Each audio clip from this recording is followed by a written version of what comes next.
మీరు సింగిలా, త్వరలో పెళ్లి చేసుకోబోతున్నారా? అయితే ఈ రీల్ మీకోసమే. పూర్తిగా చూడండి. పెళ్లికి ముందే మీ ఫైనాన్షియల్ అసెట్స్ ని ప్రొటెక్ట్ చేసుకోవడం చాలా ముఖ్యం. ఎలా ప్రొటెక్ట్ చేసుకోవాలో నేను ఇప్పుడు మీకు చెప్తాను. రీల్ చాలా ఇంపార్టెంట్, ఇప్పుడే సేవ్ చేసుకోండి, ఫ్యూచర్లో యూజ్ అవ్వచ్చు. ఫస్ట్, సింగిల్గా ఉన్నవారు పెళ్లికి ముందే మీ పేరు మీద ఎటువంటి ప్రాపర్టీస్ కొనుక్కోకూడదు.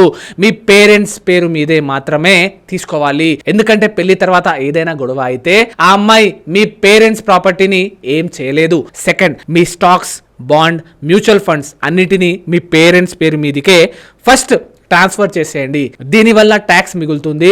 ఇక్కడ మోస్ట్ ఇంపార్టెంట్ విషయం ఏంటంటే ఈ ప్రాపర్టీ నాదే, నా పేరెంట్స్ పేరు మీదకి ట్రాన్స్ఫర్ చేస్తున్నాను అని మీ అక్క చెల్లెళ్ళు, అన్న తమ్ముళ్ళతో ప్రాపర్టీ మీ పేరెంట్స్ పేరు మీదకి ట్రాన్స్ఫర్ చేయకముందే ఎన్ఓసి రాయించుకొని సైన్ తీసుకోండి.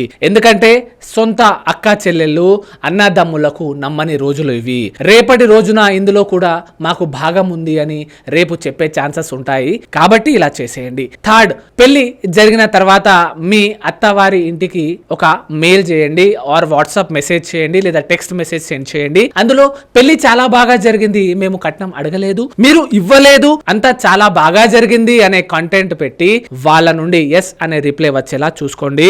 దీనివల్ల మీరు కట్నం తీసుకోలేదు అని ఒక ఎవిడెన్స్ క్రియేట్ అవుతుంది. అలాగే పెళ్లి కూడా అందరి ఇష్ట ప్రకారంగానే ఘనంగా జరిగింది అని అర్థం అవుతుంది. ఇలా చేస్తే మీరు కట్నం తీసుకోలేదు అని ప్రూఫ్ ఉంది కాబట్టి ఎలాంటి అమౌంట్ ఇచ్చే అవసరం ఉండదు. అండ్ మీపై ఫేక్ డౌరీ హరాస్మెంట్ కేసు పడే ఛాన్సెస్ ఉండవు. గుర్తు పెట్టుకోండి, పెళ్లి చేసుకోవడం అనేది చాలా ఈజీ ప్రాసెస్.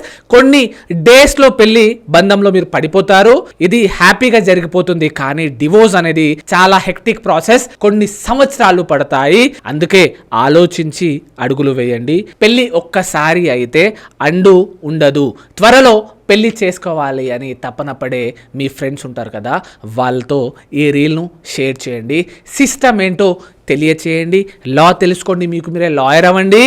ఫాలో చేయండి, మర్చిపోకండి. Thank you.